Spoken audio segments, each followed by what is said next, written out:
This week, voters on both sides of the river said yes to renewing penny sales taxes that benefit our public schools. This means more projects and renovations are on the way for several older school buildings that desperately need a facelift. Your Sydney Hood has more on what projects the sales tax will support.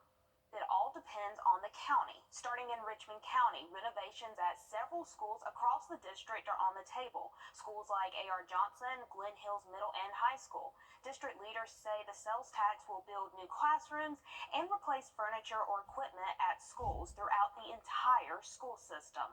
And then over in Columbia County, renovations and more classrooms are the focus. District leaders say they are looking to bring improvements to schools like Greenbrier, Grovetown, and Evans High School, as well as Grovetown Middle and Elementary School. Safety and security upgrades are also on the list for funding.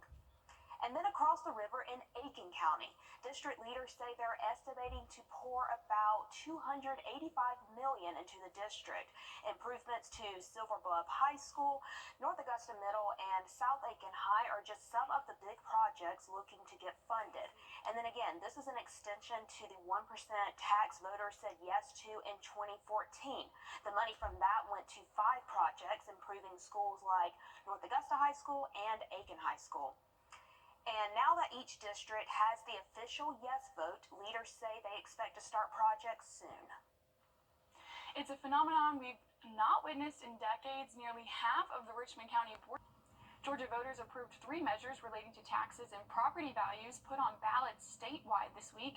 Abby explains who could benefit and how soon you could see relief. One of the ballot measures with the most support would cap property tax increases. According to the Department of Revenue, between 2018 and 2022, total assessed property values went up nearly 40%. You might have seen this on your Georgia ballot. Amendment 1 means the value of your home cannot increase more than the rate of inflation, but local governments and school boards can choose to opt out. Emory University professor Wrdw says some school districts couldn't weather these kinds of funding cuts. Half of Georgia's property tax revenue goes to fund the school systems, so it's a really key source of revenue, and so you can't afford maybe to have a decrease in the revenue for all of those people. But she believes people may choose to stay in their current homes longer. So it keeps it more affordable and more accessible to people. Referendum A would give business owners with property a chance to claim more on their exemption forms. It used to be $7,500, but at the start of next year, it'll be $20,000. A change that Ratcliffe says could help small business owners the most. If you talk to a small business owner, they will tell you a $7,500 doesn't account for very much. Maybe it accounts for a couch and 2 chairs, a table and a couple of chairs. The last measure, Constitutional Amendment 2, which narrowly passed with just over 50% of the vote. The state will create a Georgia tax court that will rule on tax disputes between businesses and the Georgia Department of Revenue. The judges will be appointed by the governor. In Atlanta, I'm Abby Casoris.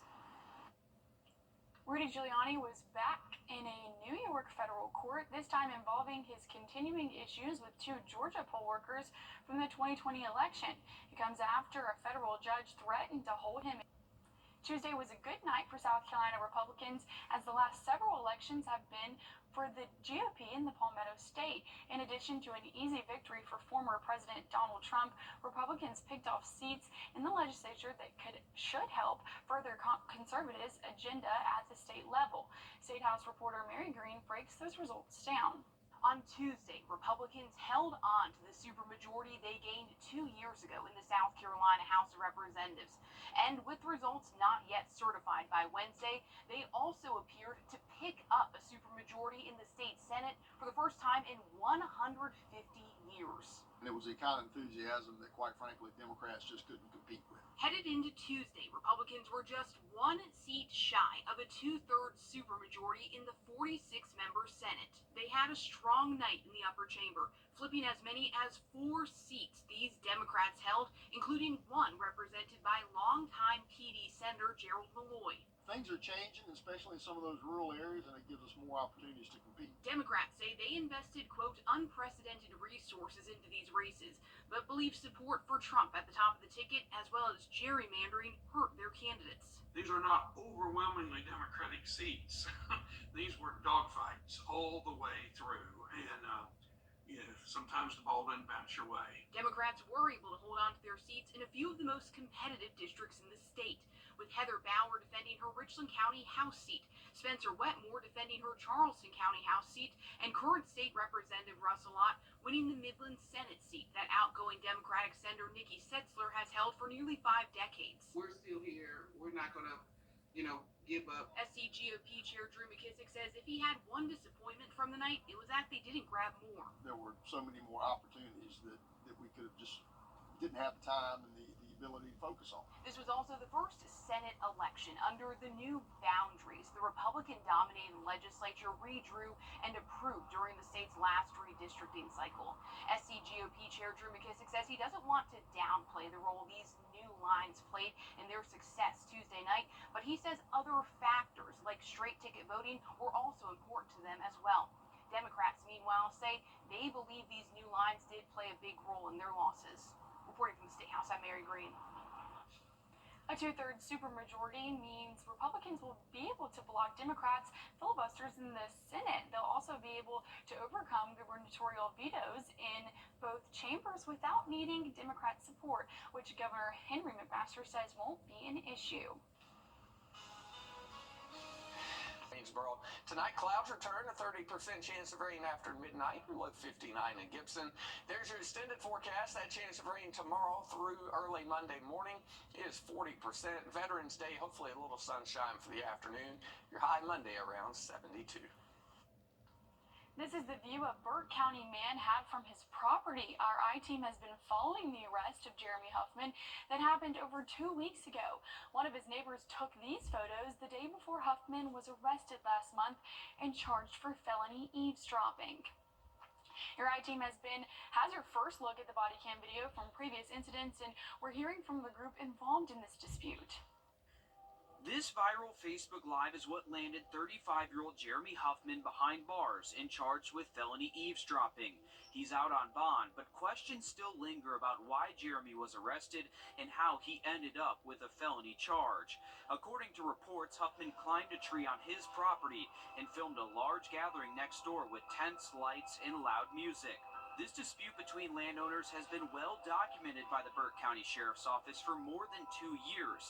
Our I-team sat down with Jimmy Harris, president of the Father's Heart of Georgia Incorporated and the owner of the land next to Huffman, and Morris Williams Jr., the leader of Rebirth of a Nation, who's using Harris's land for events. It's our goal to be peaceful. We ain't trying to just interrupt the neighbors. Then we got to look in the tree and see a man recording us and going Facebook Live, saying all kind of rhetoric, spreading out. This thing went viral.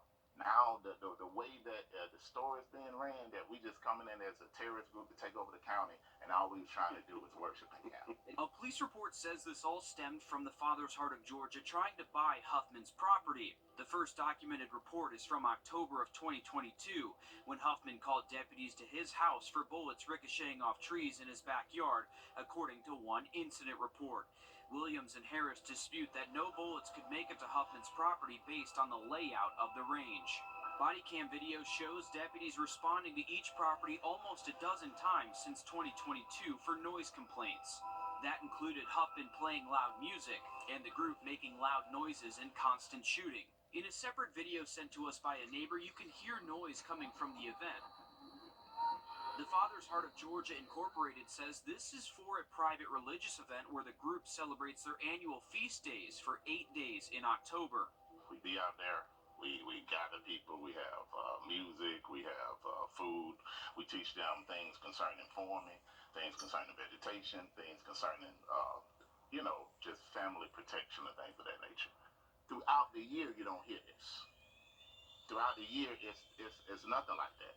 You might have a couple of Sundays that we might come out and do that, but we have the right to do it. 911 calls and previous incidents show neighbors repeatedly complaining about the noise coming from the property next to Huffman. According to Sheriff Alfonso Williams, they found no connection between this group and any organizations that are currently under investigation. Being labeled a militant group and all of this stuff is a farce. They say they have 1 day of scheduled shooting during their event. That's usually followed up by practice the next day. Harris says no automatic weapons are being used on the property. Williams also says this isn't the only time they've been recorded by Huffman or others. I want anybody to tell me that they feel like it's okay, neighborhood, country, wherever it is, for your neighbor to constantly film your family from their property and say whatever they want to say about it. If it's a private event, if it's your house and your family, y'all sitting down, y'all, whatever y'all doing, and to sit there and go live and say whatever you want to, do anybody think that that's okay to do? I feel like everybody would have a problem with that. The group says they'll continue to give a heads up to the sheriff's office and work to reduce the impact their event has on surrounding neighbors. We try each year, even going into next year, we're going to do some stuff to make sure that it's no ruckus or nothing that can be said. If you missed anything, our I-Team detailed every previous incident that led up to Jeremy Huffman's arrest. Also, we listened to 911 calls from that night. You can find those stories on our website, wrdw.com, under the I-Team Investigates tab. We're still continuing to follow Huffman's case. Another warm and muggy day out there on Friday. High temperatures are warm and muggy day out there on Friday. High temperatures around the area well above the average of 71. In fact, you hit the 80s in Sylvania with a high of 81. Our coolest weather in Washington, Daniel Field, and over toward Aiken, your high temperature is 77. It's a little bit cooler out there for today, but it'll be a whole lot cooler by the middle of the week. Another check on your forecast is coming up. Save big with